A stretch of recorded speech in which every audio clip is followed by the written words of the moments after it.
daughters, some are his cousins, uncles, just so many different family relationships there. So this is what's meant by relationship in spontaneous love. All these devotees have spontaneous love for Krishna. The next section is called Eligibility for Spontaneous Devotional Service. Who is eligible for Raganuga Bhakti? Persons desiring to follow in the footsteps of such eternal devotees of the Lord as the Vrishnis and the denizens of Vrindavan are called Raganuga devotees, which means that they are trying to attain to the perfection of those devotees. Those Raganuga devotees do not follow the regulative principles of devotional service very strictly, do they? But by spontaneous nature, they become attracted to some of the eternal devotees such as Nanda or Yashoda, and they try to follow in their footsteps spontaneously. There is a gradual development of the ambition to become like a particular devotee, and this activity is called Raganuga. Okay? So, yes. What you just read, you said try to follow spontaneously. But that seems like kind of not compatible. Well, no. What is it? Try. What it means is that when you are following the path of external regulative devotional service, the impetus comes from outside. You see? Like, for example, you see your spiritual master doing certain activities, and so you try to emulate, you try to follow the spiritual master.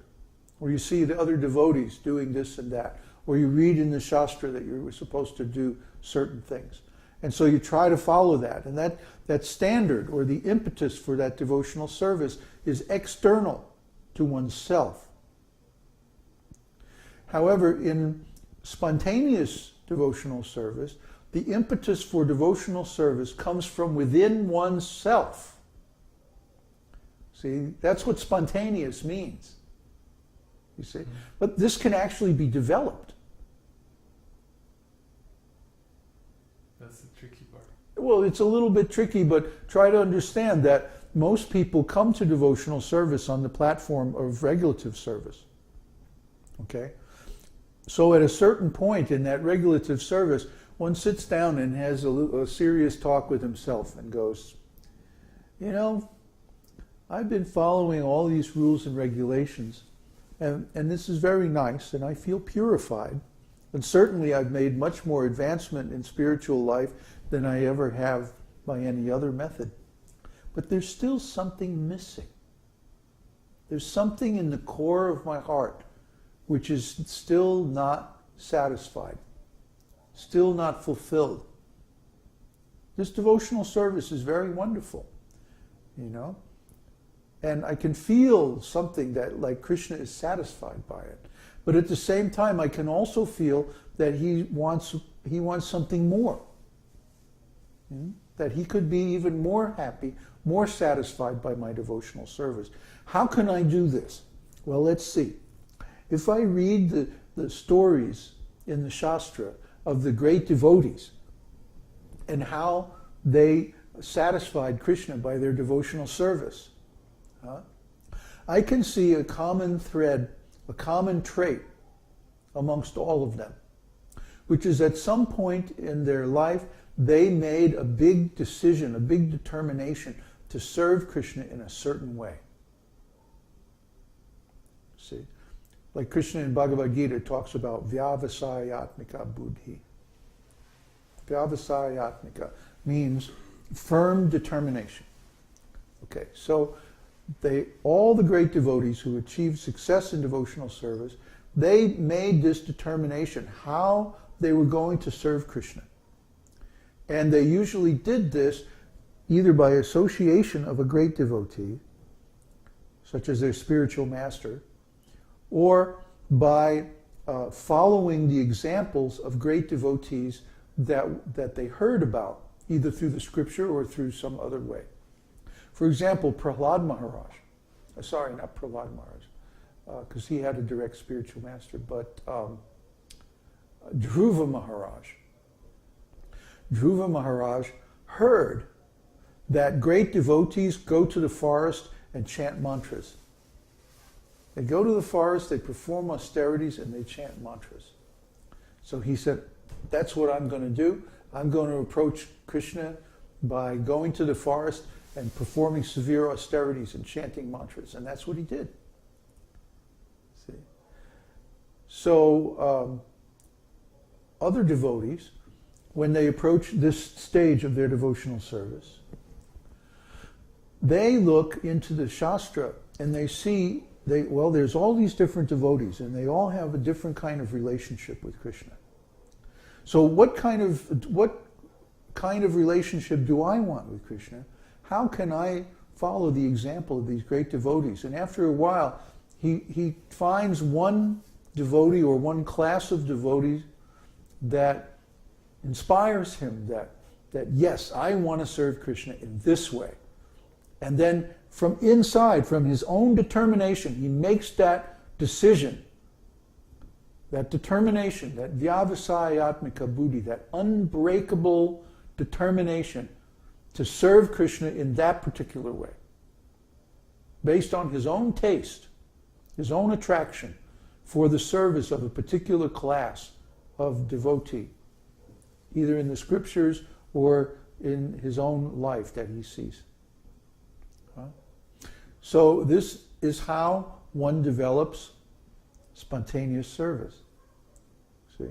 It's not like somebody came along and told him, hey, you should serve Krishna like this or like that.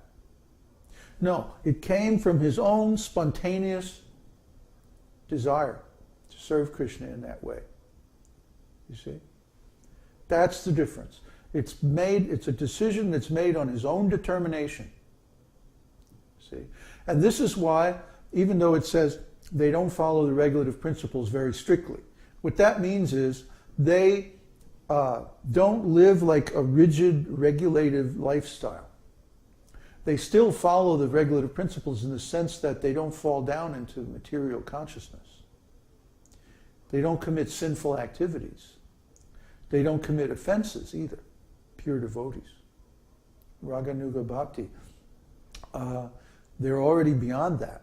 They're already beyond the stage of anartha nivritti. So there are no offenses, there are no anarthas, no unwanted things in their character. They're very, very pure.